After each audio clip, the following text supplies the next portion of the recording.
Nimaga pulingni ishlatding? Sarogim kelgandi. Sharla bor, sharla. Oyi! Bolaligimsan mening g'ussam o'zing, mening armonim. Nimaga pulingni ishlatding? Sarogim kelgandi. Ading qiynalib pul topishini bilasan-ku. Birga yiqqan pulimizni adangga bermoqchi edik-ku.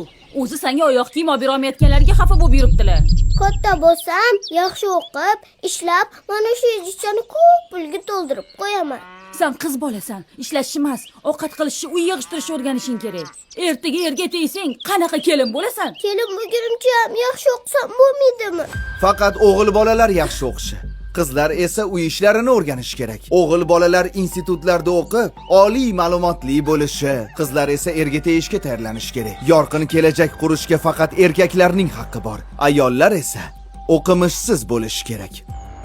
degan gaplarga doim qarshi bo'lganman qizim. Siz ham insonsiz. Demak yaxshi o'qishingiz, o'zingizga yarasha katta-katta orzularingiz va hayotda o'z o'rningiz bo'lishi kerak. Men esa sizga ishonaman. Uchi. Bu o'zingiz yiqqan pulingiz, o'zingiz xohlagan narsaga ishlatsangiz bo'ladi. Men esa ana oyligimni oldim. Bu degani sizga oyoq kiyim bugun olamiz. Undan tashqari cho'ka krem ham olamiz. Ura, yangi erishib bo'larkanmiz. Mana duo bo'ylarim. Oyjon, bularni hammasi sizga. Adajon, bu esa sizga. İçini bitta ochib ko'ring.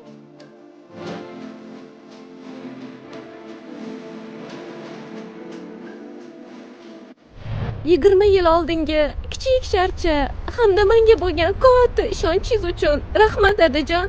Men sizni juda ham yaxshi ko'raman.